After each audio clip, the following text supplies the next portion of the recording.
So guys, today the story of the red eyes in the woods. But first I'd like to show you something because it relates. So take a look at this.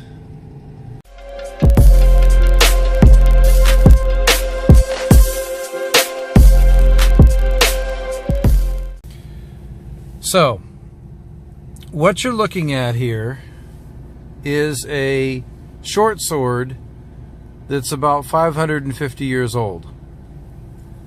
And I got this short sword when I was in Honduras, and apparently it came over with Columbus.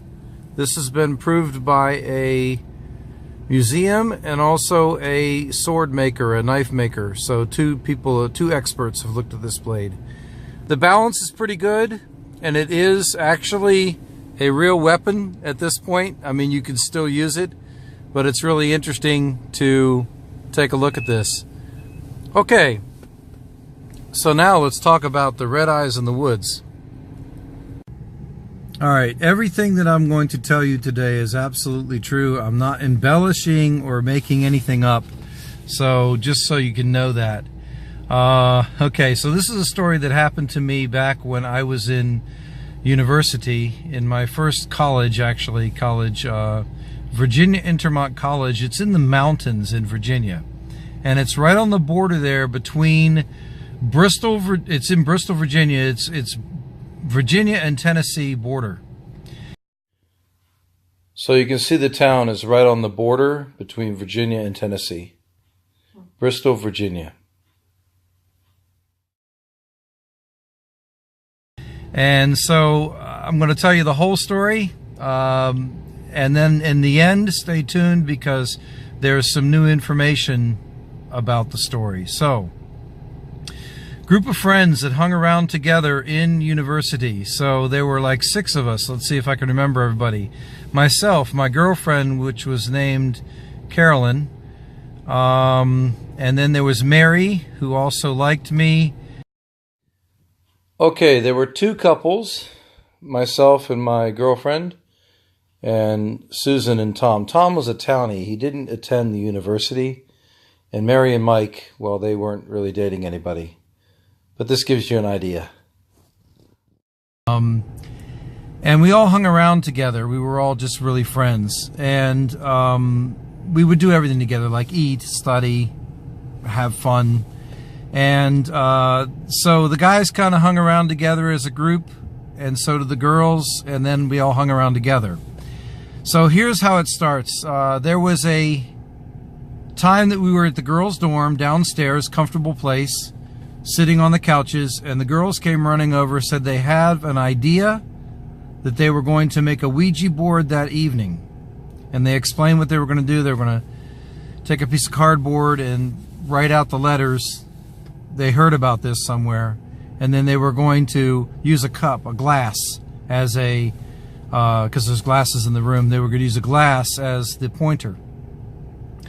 And I told the story to my girlfriend and Mary, who came running over, the 2 girls. I told them about what happened to me when I was in Florida with my mom, and I saw a Ouija board in a rummage sale, or like a thrift store, and I put my hand out and I said, "Oh, that's a Ouija board," and I touched it, and it felt like somebody kicked me in the chest. And I don't think the Ouija board itself, you know, the wood, has any real problem. It's not that. It's after it's been used. So I told them, don't do this, it's dangerous, and just don't do it, and they promised they wouldn't do it.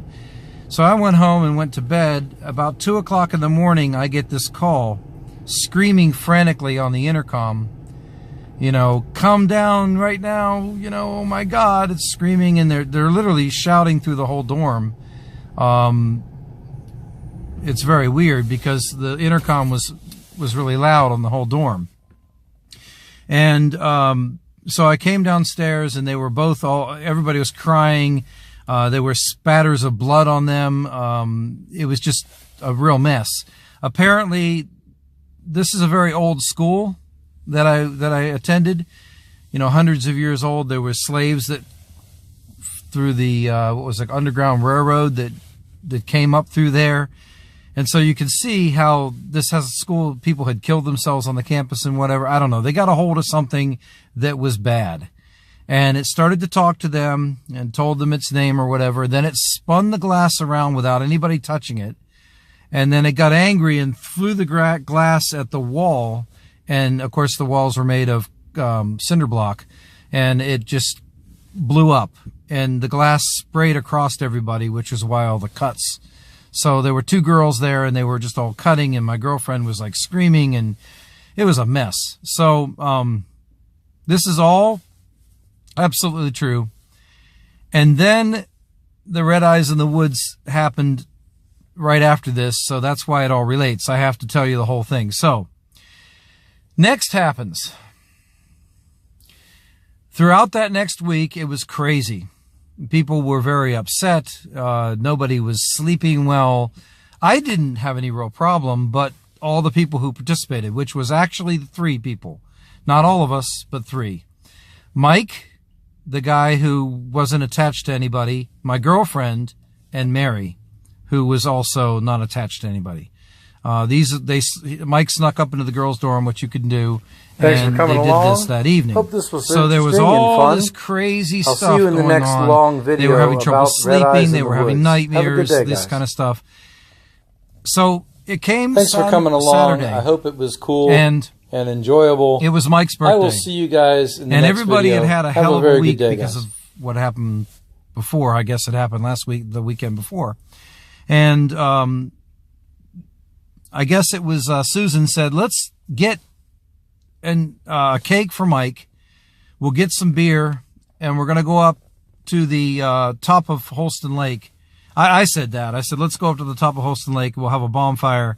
You can look this place up if you want to see it. It's Holston Mountain, and Holston Lake is, it's an artificial lake that was formed when they made the dam. Here's a picture of Holston Lake. And so all these dead trees, but it's really kind of an interesting place. And there's woods all around there. It's up in the middle of the mountain. So, so we took my car. I guess you can see where this is going. And we drove. Oh, I was the only one with the car. So we all piled in there. Six of us piled into the car. And we drove up to Holston Mountain and parked on the lake edge, which is really not a beach. It's shale. It's like shale rock. And there's black water. So if you could picture the scene, I'm going to try to give some shots in here to let you see. Really a very interesting place and very spooky at night, actually. And so there's black water all around us. This is very much what the scene looked like. And in front of us, and then there's a small edge of the lake, and then there's the wood edge. So you can see where the car is, and then some feet away there's the fire, and then there's a space between that and the wood edge. What happened was we set the bonfire up, and we started to gather some wood. We got the bonfire going well, and we got the beer out, and we got the cake out, set it down, and we're just like, gathering some more firewood, and things are going real good. As we were setting up the fire, and the fire is running and getting bigger as we're feeding it with wood, we heard footsteps in the wood edge right next to where the trees end. We heard these footsteps. It sounded like somebody walking on the leaves in front of the trees, or right behind the first edge of trees there. And immediately I threw my flashlight on it. And right in front of me, about chest high to a man standing up, chest high, was a pair of red eyes looking right back at me.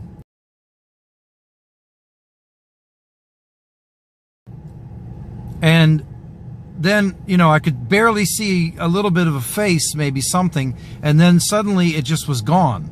Like it turned and it was just gone. And I, you know, moved the light all around and I couldn't find it again. And of course there was no noise. And everyone saw this. Everyone saw this shit. I mean, all 6 of us saw the red eyes. And they were like freaking out, you know, what the hell was that? You know, what could it be? It was too tall to be a wolf or something. And yet there was this.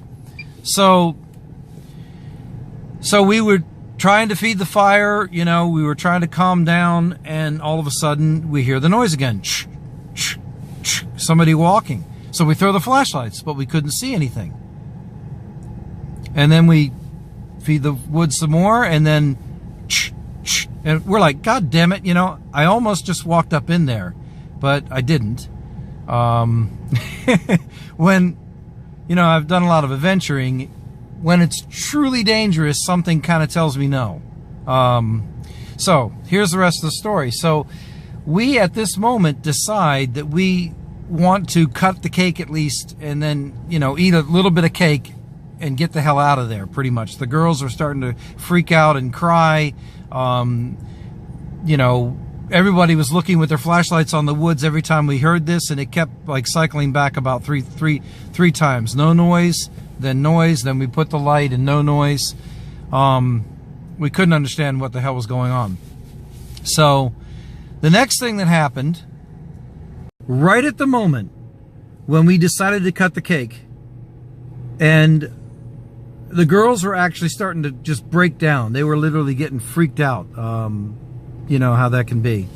And I was making a movie at the time, and I had in the back of the car, in the trunk, all the props for this movie. And one of the props, I had the lights and the costumes and everything. It was my production. And one of the props was a 36-inch long broadsword that I made with a knife maker. Pretty much what the sword looked like. When I was in university. So I befriended a knife maker, actually he was a security guard, and he helped me construct this thing. He did the initial grinding on the blade, and I finished the pommel and the gillion and the hilt and the handle. I did all that, and also the final polishing and sharpening. And the sheath, I made all that. So this was a 36-inch long broadsword, very wide, about yay wide, and it had sharpened edge, both sides. So let me see, yeah, about that wide, and it had 2 fillers, actually 4 fillers, so 2 fillers on each side and a point in the center. Very beautiful. And I actually at one point even etched it with a dragon, with an artist friend of mine. We carved a dragon in it. Well, what we did is we carved it in wax and then dipped it. Anyway, so I said, look, I've got this in the trunk. If it's a wolf or something, I'll pull this thing out. You guys can relax. You know, if it comes out, I'll just cut the wolf in half. I don't know if that would actually happen, but, you know, it certainly made me feel better. So I went and got it, and I'm standing there holding it in one hand, and everything's fine. You know, we're calming down, we're relaxing. We got the cake, you know, out of its plastic container, opened it up, and we started to open up the beers, some more beers. Everybody had a new beer, and the fire's going really good.